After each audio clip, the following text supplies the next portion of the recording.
Billionaire saw homeless girl reading to his sick daughter. What he did next? Before we begin, if you enjoy long, emotional stories like this one, subscribe to the channel. New stories are posted every day.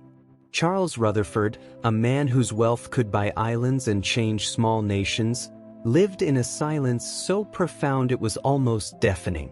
His triplex penthouse overlooking Central Park was a monument to success, cold marble and polished steel reflecting the brittle light of the New York sky. But inside, Charles was a museum dedicated to a single, devastating moment. 3:17 p.m., 3 years ago. That was the exact time his wife, Evelyn, had slipped away in a blinding snowstorm accident. Charles had salvaged her ornate, antique pocket watch from the wreckage. It was forever frozen at 3:17. He carried it everywhere, a heavy, cold anchor tethering him to his grief. He was 66, a titan in finance, but his heart had retired 3 years prior. The only reason he persisted was his surviving daughter, Emily. Emily was 10.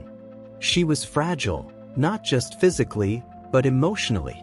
Since the loss of her mother, she suffered from a rare cardiac condition exacerbated by stress and depression. She spent her days confined mostly to the sunroom, looking out at the city she couldn't truly touch. Doctors had warned Charles, happiness, or at least peace, was her best medicine. But how do you gift peace when your own world is fractured? Meanwhile, 40 blocks south, near the relentless pulse of Grand Central Terminal, 7-year-old Grace fought a different kind of silence, the world's indifference. Grace was a ghost of a girl, small even for her age, wrapped in layers of hand-me-down coats that smelled perpetually of damp wool and exhaust fumes. Her battlefield was the corner of 42nd Street and Vanderbilt Avenue. Her weapon was a tray of sour apple and cherry lollipops. The temperature was unforgiving. It sank into her thin bones, past the cotton of her socks, leaving her toes numb and aching. Grace wasn't selling candy for toys or frivolous treats. She was collecting change, nickel by nickel, to buy the specific, hard-to-pronounce medication that kept the consumption in her mother's lungs at bay. Her mother, Clara, had been a vibrant seamstress before the sickness took hold. Now, she was confined to a narrow, rented room above a laundromat in Queens, coughing through the cold nights. Grace was intelligent, frighteningly so. She hadn't been in a formal school since the illness began, but she cherished the books she found at the free exchange box outside the public library. Today, tucked under her arm, was a well-worn copy of Little Women. Its pages, softened by many hands, provided a brief, sweet escape from the smell of garbage and the constant, roaring indifference of passing crowds. Every day, Grace would strategically place herself near the curb where the wealthy cars idled, waiting for the light to change. She learned the rhythms of the city, the look of pitying eyes versus the calculating, cold ones. Most people simply looked through her. Charles Rutherford was one of those people. His black, armored sedan, driven by his silent chauffeur, passed that very corner every morning at 7:45 a.m. and every evening at 6:15 p.m. He never saw Grace. He saw traffic, a blur of pavement and necessity. One afternoon, however, the routine shattered. A massive water main break downtown had rerouted traffic into a snarl of unprecedented density. Charles's sedan, usually gliding silently, was trapped, bumper to bumper, 6 lanes deep, right outside the library park where Grace often rested. Charles was frustrated. He pulled the pocket watch from his vest. 3:17, always 3:17. He ran his thumb over the engraved casing, breathing in the expensive, stale air of his trapped life. "Sir, we might be here for 40 minutes, the driver muttered, defeat heavy in his voice. Charles merely grunted, leaning back against the cool leather. It was then, in the suffocating stillness of the trapped city, that his eyes, trained to scan balance sheets and market indicators, dropped below the height of the luxury vehicles and landed on a small splash of color amidst the gray concrete. It was Grace. She had finished her inventory for the day, only $3.15, far short of the medication cost, and had retreated into the small, iron-fenced park bordering the library. The sun was low, casting long, sharp shadows. She was perched on the edge of a frozen fountain, her legs dangling, her nose nearly pressed to the pages of her book. She wasn't selling. She was reading. And not just reading, she was absolutely absorbed, her thin lips occasionally moving as she whispered the words to herself. If this moment moved you, leave a like. It helps this story reach more people. Charles watched for a full 5 minutes. The sheer focus of the child was astounding. In a city of frantic movement, she was an island of absolute concentration. He felt a faint, almost unrecognizable tug, not of pity, but of curiosity. What world was she escaping into? The traffic finally began to creep forward. Charles was drawn away, the image of the intense little girl remaining an unexpected anomaly in his meticulously ordered mind. The next day, Charles found himself thinking about the girl. He instructed his driver, without explanation, to take a slightly longer route past the library park. She wasn't there. He felt a strange, momentary disappointment, a subtle shift in his otherwise stable foundation of melancholy. It took 3 days before he saw her again. This time, she wasn't selling or reading. She was in distress. She was crying, huddled against the wall of a bakery. Charles, against all his habits and instincts, knocked sharply on the glass partition. "Pull over. Now." The chauffeur, accustomed to silent obedience, looked alarmed but obeyed, easing the massive car to the curb. Charles exited the car, shedding his usual aura of untouchable authority, and walked toward the small, trembling figure. His expensive shoes crunched on the icy pavement. "Child? Are you all right?" His voice was gruff from disuse and used to softness. Grace startled violently, looking up with wide, tear-filled brown eyes. She clutched a crumpled piece of paper. "I dropped them, sir," she sniffled, pointing to a dark puddle of slush. "My quarters. I had enough today, almost. And they fell." Charles looked at the meager silver coins dissolving in the polluted water.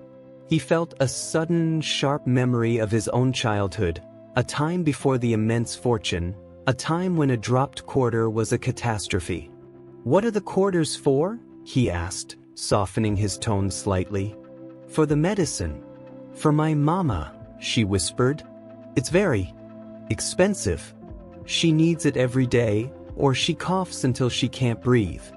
Charles recognized the look of genuine fear in her eyes, a maturity that had no business residing in a 7-year-old face. He reached into his coat and pulled out his wallet. He didn't fumble for 20s. He took out a crisp $100 bill. "Take this," he said, extending it. Grace looked at the bill, then at his face, suspicion warring with disbelief. "I can't. I didn't sell you anything, sir." "Consider it a transaction," Charles said curtly.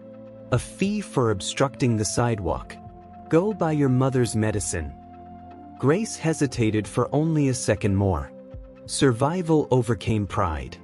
She took the bill, her hands shaking. "Thank you, sir. I'll pay you back. When I sell more." Charles simply waved a dismissive hand and turned back to his idling car. He didn't expect repayment. He simply felt the uncomfortable relief of having corrected a small injustice. The transaction felt cleaner than his usual boardroom dealings. He didn't know it then, but this small moment of charity was the hinge upon which his rigidly controlled life was about to pivot entirely. The $100 bought Clara 2 weeks of stability.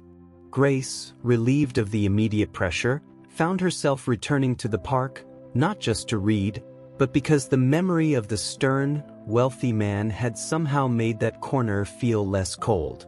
A week later, the connection deepened entirely by chance. Charles's penthouse complex had a private rooftop garden, a sanctuary maintained at immense cost, accessible only by a single, shielded service elevator and a heavy mahogany door from Emily's sunroom. Emily was having a particularly bad day. Her oxygen levels were fluctuating, and she was miserable, refusing to eat and dismissing Mrs. Patterson, the capable but emotionally distant governess. Mrs. Patterson had stepped away briefly to consult with the nurse when a high-pitched sound drifted into the sunroom. It was the sound of a small bird in distress. Emily, curiosity overriding her lethargy, weakly slid the heavy glass door open and stepped onto the garden terrace. A small, expensive parakeet, usually housed in the mansion's conservatory, had escaped and managed to wedge itself precariously between two elaborate drainage pipes on the far edge of the rooftop, hidden from the main view by a high retaining wall. And standing right next to the wall, precariously balanced on a discarded gardening bucket, was Grace. Grace had, in fact, been hired by a delivery man to drop off a forgotten package at a neighbor's unit 2 floors down. Having completed the task, she realized she had taken a wrong turn on the stairwell and found herself on an obscure service landing. Drawn by the sight of green life high above the city, she had cautiously explored until she reached the retaining wall, where she discovered the trapped, frightened bird. She spoke softly to the bird, her voice melodic and soothing. "It's all right, little one. You're just stuck. I'm going to help you." Emily watched, mesmerized. She was used to quiet and routine, not spontaneous rescue missions involving small girls and exotic birds. Grace gently reached out, coaxing the bird free. As it fluttered onto her finger, she held it close to her chest, whispering, "What are you reading to him?" Emily asked, her voice thin and amused. Grace jumped, startled, losing her balance on the bucket. She quickly recovered, placing the bird safely back on the wall, and looked at the elegant, pale girl. "I wasn't reading to him," Grace explained, clutching her book. This time, it was a fairy tale anthology. "I was just telling him that he was brave. I could read to him if you like." "I'm Emily," the wealthy girl said, stepping fully into the crisp air. She was wearing silk pajamas and a look of profound loneliness. "I'm Grace." For the next 10 minutes, before Mrs. Patterson returned, Grace sat on the retaining wall, forgetting the cold, forgetting her own hardship. She opened the fairy tale book and began reading the story of a lost princess who finds strength in the wild. Grace had a voice built for narration. It was clear, expressive, and brimming with the deep understanding of someone who lived a story rather than just reading one. She didn't just read the words, she brought them to life, modulating her tone, pausing for dramatic effect. Emily was captivated. This wasn't the stiff, formal reading of Mrs. Patterson or the rushed, medical reading of the nurse. This was magic. Emily leaned forward, forgetting her chest pain, her eyes glued to Grace. A faint, almost imperceptible pink flush returned to her cheeks. Charles, having just finished a tense conference call, stepped silently into the sunroom, expecting to find Emily lethargic and unhappy. Instead, he found the glass door open and heard the sound of laughter, genuine, unforced, happy laughter, drifting in. He moved to the door and stopped dead. There was Emily, sitting on a low garden bench, her knees tucked up, listening raptly. And there was Grace, the little street vendor from the corner, sitting on the wall, finishing a sentence with dramatic flair. Charles realized Grace hadn't seen him in his suit. She hadn't recognized the mansion as belonging to the man who gave her $100. She was simply doing what came naturally, finding beauty and sharing it. He stood there, unnoticed, for the full remainder of the story. When Grace closed the book, Emily clapped, a small, weak sound that nonetheless felt like thunder in the silent life of the penthouse. That was the best story ever, Emily declared. You have to come back tomorrow. Please, Grace. Please. Grace looked wistful. I don't know if I can, Emily. I have to sell candy. My mama needs the money. I'll give you money. Emily offered eagerly. My allowance. It's huge. I never spend it. I can't take money for reading, Grace replied firmly, shaking her head. My mama says you must work honestly for every penny. Then come read for free, just for 1 hour? Emily pleaded. Grace hesitated. She looked around at the immense, luxurious space, the contrast between her world and Emily's pressing down on her. I'll try. But I need to go now. I have to check on Mama. She carefully slid back over the wall, disappearing down the obscure service stairs before Charles could move or speak. He waited until the silence settled again. Emily turned, saw her father, and her smile faded slightly, replaced by a residual happiness. Father, did you hear? Grace told me a story. I heard, Emily. Charles walked over, his mind reeling. Destiny. That was the only word he could find for this impossible intersection of two wildly different. But later that evening, Charles sat alone in his office, the frozen watch in his hand. He wasn't thinking about the next quarter's earnings. He was thinking about Grace's voice, the light she had brought into Emily's eyes. It was a light Charles hadn't seen since Evelyn died. He summoned Mrs. Patterson. The girl who was here today. What do you know about her? Mrs. Patterson was stiff. Sir, I was gone for only minutes. I didn't invite her. She appears to be a child from the streets, likely trespassing. She was reading to Emily, Charles stated flatly. And Emily was happy. Mrs. Patterson pursed her lips. Happy, yes, but we must consider security, sir. Her presence is highly irregular. Who knows her background? She is a vagrant. She is a girl who made my dying daughter smile, Charles retorted, his voice rising, startling the usually unflappable governess. Find out where she lives. Discreetly. I want her vetted, but I want her back here tomorrow at 4 p.m. If she agrees, offer her $5 an hour to read to Emily. She accepts no charity, so we frame it as a service contract. Mrs. Patterson was horrified but obeyed. The next day, it was surprisingly easy to track down Grace. Not because she was hiding, but because she was always in the same few locations, following a desperate routine. Mrs. Patterson, dressed in sensible tweed, found Grace selling lollipops in the bitter afternoon wind. Grace, Mrs. Patterson said, her tone professional and slightly condescending. Mr. Rutherford, Emily's father, wishes to hire you. Grace, instantly suspicious, folded her arms tightly. I don't work for strangers. It's very simple. Emily requires a reading companion. Mr. Rutherford is offering you $5 an hour, cash, to read to her 3 afternoons a week for 1 hour. $5 an hour. That was more than she made in an entire day selling candy. That was enough for the medicine, and perhaps even a real meal for her mother. I accept, Grace said immediately, but only for the reading. I am not a servant. Understood, Mrs. Patterson sniffed, handing her a precisely written note detailing the protocol for her entrance.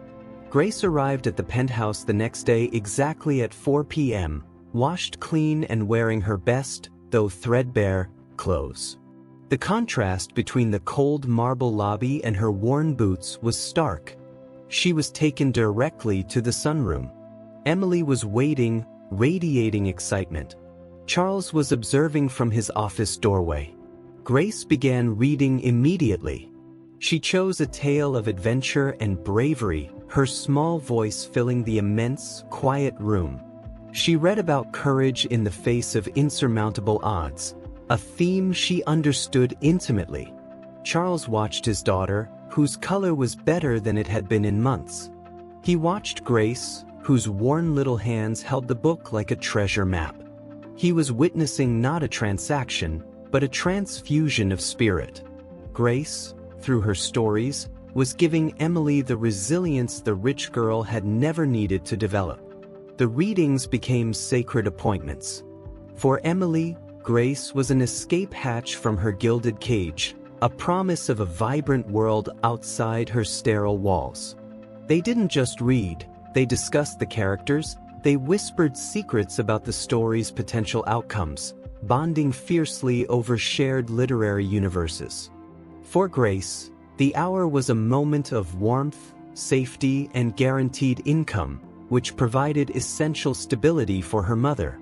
The books Charles provided were magnificent, bound in leather, opening up new worlds of learning she had longed for. Charles, initially viewing this arrangement as purely therapeutic for Emily, found himself inexplicably drawn to Grace. He started asking her simple questions about the books, about her favorite authors. He discovered she spoke with an eloquence far exceeding her age, and possessed a moral compass sharper than most of his business associates. One afternoon, Grace paused her reading and looked directly at Charles, who was standing quietly near the fireplace. "Mr. Rutherford," she said, folding her hands neatly over the page. "I have a question." "Ask it, Grace." "Why are you always watching us? Is it to make sure I don't steal anything?" The directness of the question struck him like a physical blow. He walked into the center of the room, forcing himself to be vulnerable. "No, Grace. I watch because you are making Emily better. You are the only person who has managed to do that since my wife died." He pulled out the frozen pocket watch, its brass casing gleaming dully. "Do you see this? It stopped 3 years ago. I stopped and everything in my life has been on hold. Emily has been on hold." Grace, showing profound empathy, didn't judge the object or the weakness it represented.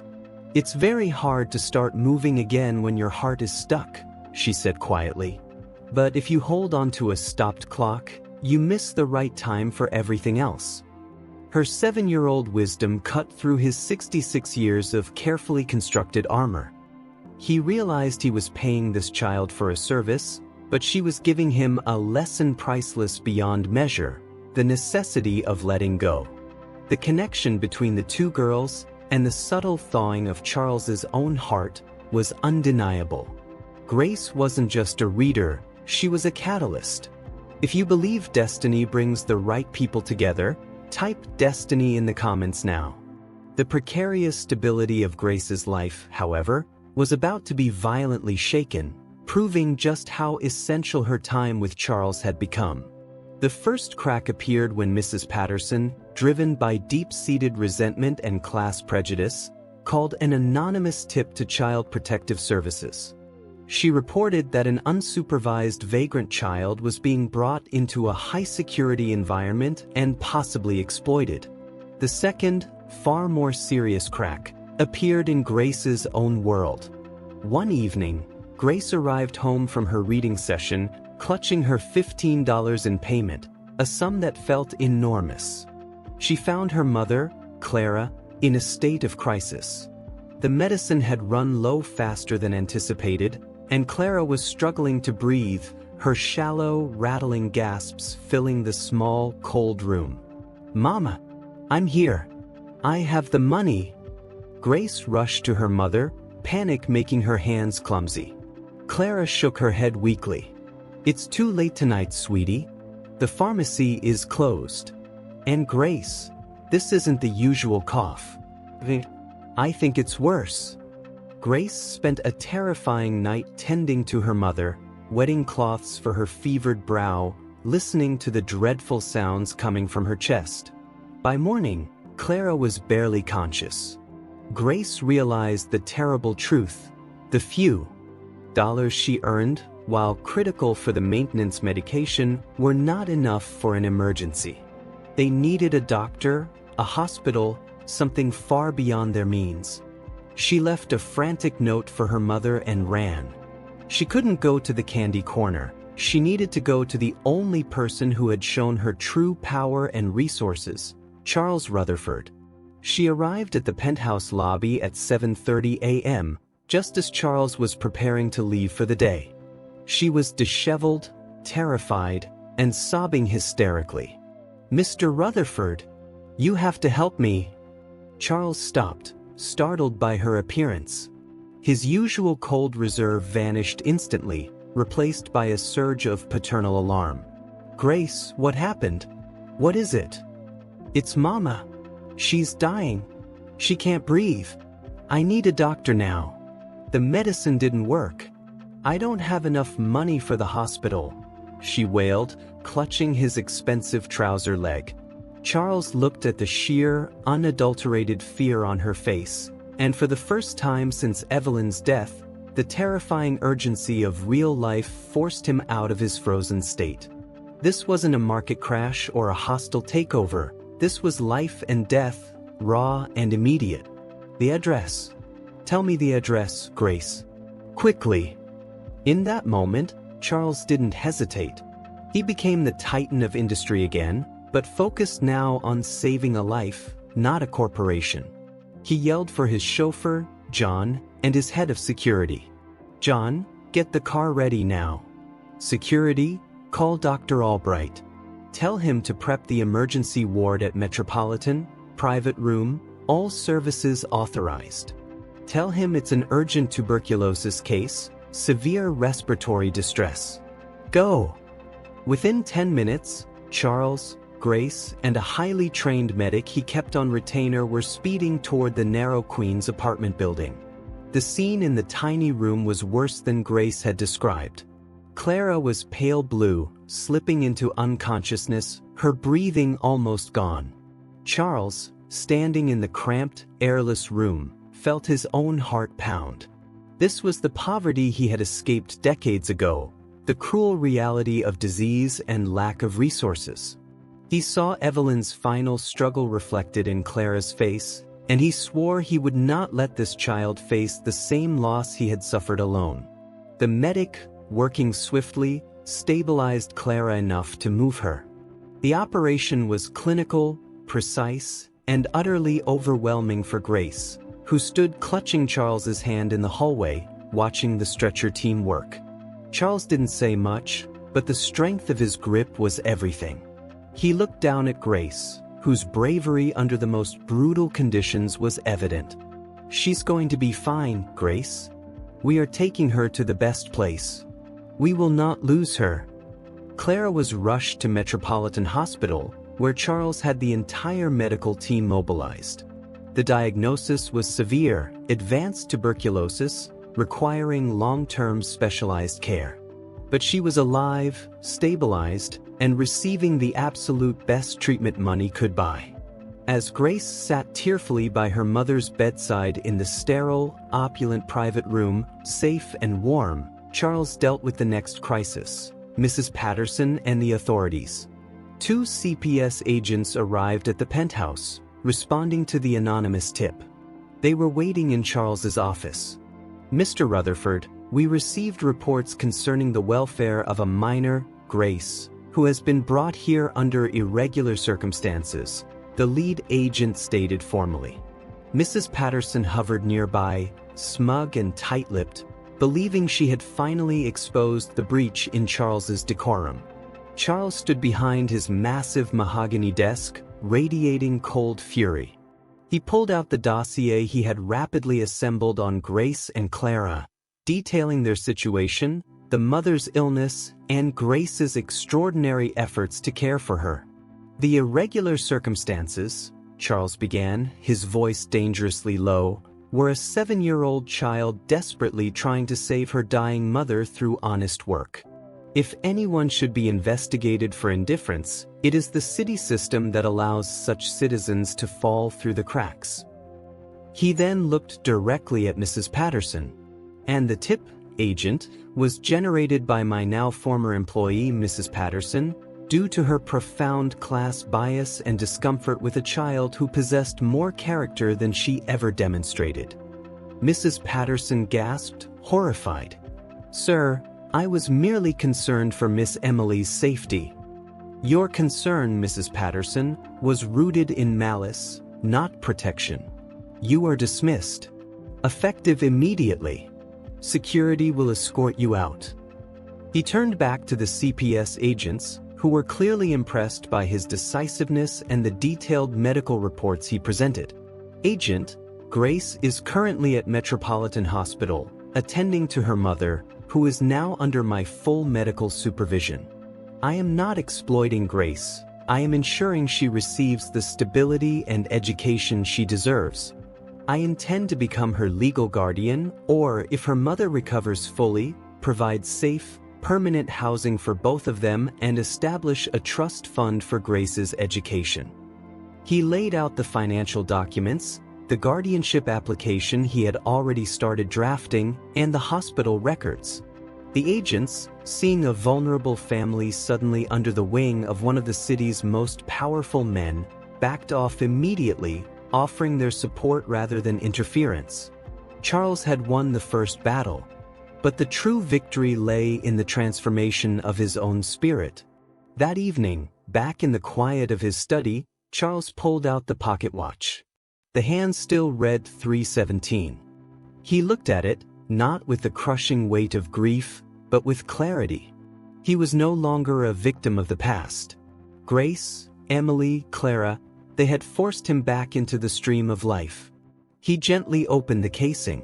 He reached for a tiny, specialized set of jeweler's tools he kept nearby. He was a collector, after all, and carefully, meticulously, he repaired the frozen mechanism. It took him an hour, his hands surprisingly steady.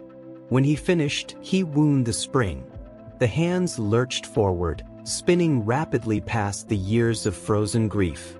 They settled precisely on 8:05 p.m., the current time. He snapped the case shut. The clock was running again. And so was his life. Clara's recovery was slow, but steady. Grace became a fixture at the hospital, reading not just to her mother, but to other children on the pediatric floor, her voice a balm in the sterile environment. Once Clara was out of immediate danger, Charles met with her privately. Clara, humbled and overwhelmed by the immense generosity of the man whose daughter her child had befriended, was deeply grateful, but fiercely protective of her independence. "Mr. Rutherford," Clara said, her voice still weak, "you have saved my life. I don't know how I can ever repay you, but I can't accept your charity forever. We need to find our own way once I'm well."